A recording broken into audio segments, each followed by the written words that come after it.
आपने सुबह के समय देखा होगा जो भी पेड़ पौधे होते हैं उनकी पत्तियों के ऊपर आपको पानी की गोल गोल बूंदें दिखाई देती हैं। या आपने बारिश के समय देखा होगा जब बारिश होती है तो जो भी बारिश की बूंदें गिरती हैं वो भी आपको गोल गोल दिखाई देती हैं। या आपने देखा होगा घरों के अंदर जब भी किसी बर्तन के ऊपर अगर थोड़ा सा तेल वगैरह लग जाता है, अगर वहां पे पानी की कोई भी बूंद गिरती है तो वो भी एक गोल आकार ले लेती है। तो ऐसा क्या कारण होता है कि पानी की बूंद गोल हो जाती है और इसके पीछे क्या साइंस के रहस्य होते हैं, उसी पे आज हम डिटेल से बात करने वाले हैं। तो बिना देर किए करते हैं आज का वीडियो स्टार्ट।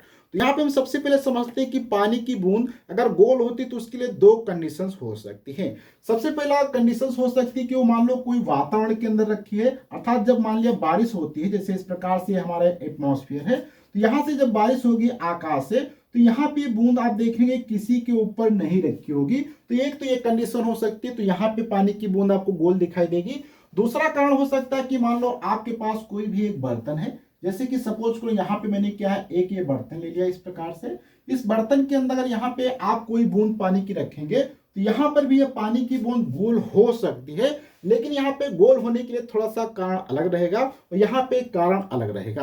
तो सबसे पहले हम समझते हैं कि ये पानी की बूंद गोल क्यों होती उसको समझेंगे।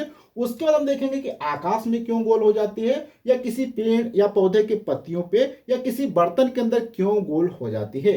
तो हम सभी जानते हैं कि अगर कोई भी आपके पास तरल पदार्थ है, चाहे वो हो सकता है आपका पारा हो, जो कि आपने देखा होगा जो हम थर्मामीटर का यूज करते हैं अपना बुखार नापने के लिए, उसके अंदर आपको व्हाइट कलर का एक भरा होता है। जैसे कि यहाँ पे अगर मैं आपको दिखा दूं, आपने डॉक्टरों के पास इस प्रकार का एक उपकरण आपने देखा होगा जो कि हमारे क्या बुखार या टेम्परेचर को मेजर करने के लिए होता है। इसके अंदर यहाँ पे आपको इसके अंदर क्या होता है, पारा भरा होता है, इस प्रकार से भरा रहता है। तो ये जो होता है इसे हम पारा कहते हैं। अगर आप कभी इसको तोड़ के देखेंगे या गलती से टूट जाता है तो यहाँ पे आप देखेंगे ये जो गिरता है यहाँ से पारा, जब भी गिरता है क्या होता है, इस प्रकार से इसकी क्या बूंद इस प्रकार से सर्कुलर बूंदें यहाँ पे बनते हुए आपको दिखाई देती हैं, जो कि यहाँ पे आप देख सकते हैं। या आपने देखा होगा जब आप कोई भी धातु को बिल्डिंग कराने जाते हैं किसी दुकान के ऊपर, तो वहां पे वो जब बिल्डिंग करता है तो वहां पे आप देखेंगे बिल्डिंग करते समय जो वहां पे छोटे छोटे धातु के वहां से चिंगारियां निकलती है, वो भी आप देखेंगे एक प्रकार से इस प्रकार से गोल गोल हो जाते हैं। इसी प्रकार से आपने और भी काफी जगह देखा होगा जो कि इलेक्ट्रॉनिक का कार्य करते हैं, जब वहां पे रिकॉर्डिंग वो जो है रिपेयरिंग करते हैं आयरन सोल्डरिंग से, तो वहां पे जो उनका होता है रांगा जिसको हम कहते हैं, वो जब गर्म करते हैं उसके बाद वहां पे आप देखेंगे वो गोल गोल इस प्रकार का आकार ले लेता है। तो यहाँ पे सभी के पीछे साइंस यही छिपा है कि गोल क्यों हो जाता है। अब गोल होने का कारण ये होता है कि जैसे कि मान लो यहाँ पे आपने कोई भी लिक्विड पदार्थ ले लिया, लिक्विड पदार्थ होना चाहिए, तरल पदार्थ होना चाहिए। वैसे तो कार्य सभी पे बल करता है, लेकिन लिक्विड पे ज्यादा प्रभावी होता है, ठोस पे कार्य उतना नहीं करता है। तो यहाँ पे देखेंगे मान लो आपके पास ये पानी की बूंद है। अब पानी की बूंद सोचती है कि मैं अपना कम आकार ले लूं, अर्थात अपने आकार को कम करने की कोशिश करती है। कम जब उसका आकार होगा तो उस पर क्या होती है, उसकी ऊर्जा जो होती है मैक्सिमम हो जाती है। इस कारण से यहाँ पे इस पे क्या है, हर एक सरफेस पे इसको हम थोड़ा सा यहाँ पे बड़ा बना लेते हैं। ये सपोज करो कोई है सरफेस, तो यहाँ पे इस पे क्या है, हर समय हर एक सरफेस पे इसके लंबवत एक अंदर की तरफ बल इस प्रकार से कार्य करता है, जो कि इसके सरफेस को या इसके सतह को कम करने की कोशिश करता है। इस बल को हम लोग क्या कहते हैं, पृष्ठ तनाव कहा जाता है।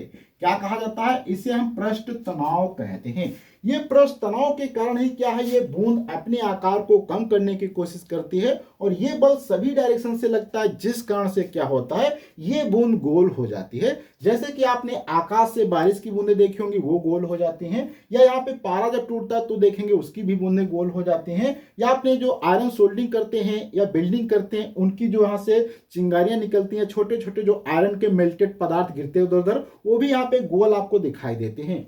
लेकिन यहाँ पे थोड़ा सा पानी के केस में, जब पानी को हम किसी बर्तन के ऊपर रखते हैं तो यहाँ पे दो कंडीशन होंगी। अगर आप बर्तन में कोई भी यहाँ पे आयल वगैरह नहीं लगाएंगे तो यहाँ पे आपको पानी की बूंद गोल नहीं दिखाई देंगी। वहीं पे अगर आप थोड़ा सा इस पे आयल वगैरह लगा देते हैं तो यहाँ पे क्या होता है, ये बूंद ज्यादा गोल हो जाती है। अर्थात यहाँ पे बूंद गोल होने के लिए, पानी के लिए, यहाँ पे आपको थोड़ा सा इसके ऊपर लुब्रिकेंट कोई लगाना पड़ेगा। हो सकता है आप ग्रीस लगा सकते हैं, आयल लगा सकते हैं। इससे क्या होता है, यहाँ पे इसका सरफेस टेंशन क्या होता है, चेंज हो जाता है। है और इसका सरफेस टेंशन बढ़ जाता है, जिस कारण से आसानी से बूंद गोल हो जाती है। तो यहाँ पे मेन रीजन था इसका पृष्ठ तनाव। पृष्ठ तनाव के कारण हर एक बूंद या कोई भी लिक्विड पदार्थ है वो अपने आकार को गोल करने की कोशिश करता है, जिस कारण से वो गोल हो जाता है। जैसे यहाँ पे आयरन बिल्डिंग में क्या होता, जब बिल्डिंग कर रहा था तो वहां पे जो मेल्टेड आयरन के छोटे छोटे पार्टिकल्स थे वो इधर उधर गिरते हैं, तो क्योंकि लिक्विड फॉर्म में होते हैं तुरंत क्या गोल हो जाते हैं और गिरते ही क्या ठंडे हो जाते हैं, जिस कारण वो से गोल ही रुक जाते हैं। तो इसका बहुत ही ज्यादा उपयोग भी होता है। जैसे कि आपने देखा होगा गांव में जो छोटे छोटे बच्चे होते हैं वो कांच के कंचे जो होते हैं वो खेलते हैं, तो भी क्या होते हैं इसी सिद्धांत के ऊपर क्रिएट किए जाते हैं। ऐसे ही बहुत सारी चीजें जो है, जो कि आपने देखा हो मार्केट के अंदर जो बतासे बनाते हैं, आप मीठे बतासे खाते होंगे, वहां पे आप देखते हो इस प्रकार से चीनी का घोल बना के चुआता है। जैसे चीनी का घोल चुआता है क्या होता है, सरफेस टेंशन के कारण इस प्रकार से वो गोल हो जाता है और तुरंत ठंडा होने के कारण वो इसी आकार के अंदर रुक जाता है। तो सरफेस टेंशन के बहुत सारे आपको एप्लीकेशन भी देखने को मिल जाएंगे और सरफेस टेंशन के कारण जब ये पानी की बूंद चाहे आपके उस पे पत्ते पे गिरे या किसी बर्तन पे गिरे या आकाश से गिरे, हर एक जगह गोल हो जाती है। तो इस प्रकार से आप इस फिनोमेना को समझ सकते हैं। अगले वीडियो मिलेंगे ऐसे ही कुछ इंटरेस्टिंग फैक्ट के साथ में। तो अभी तक अगर चैनल को सब्सक्राइब नहीं किया तो प्लीज सब्सक्राइब करें, साथ में बेल आइकन को प्रेस करें, क्योंकि यहाँ पे आपको ऐसे रेगुलर वीडियो मिलते रहेंगे।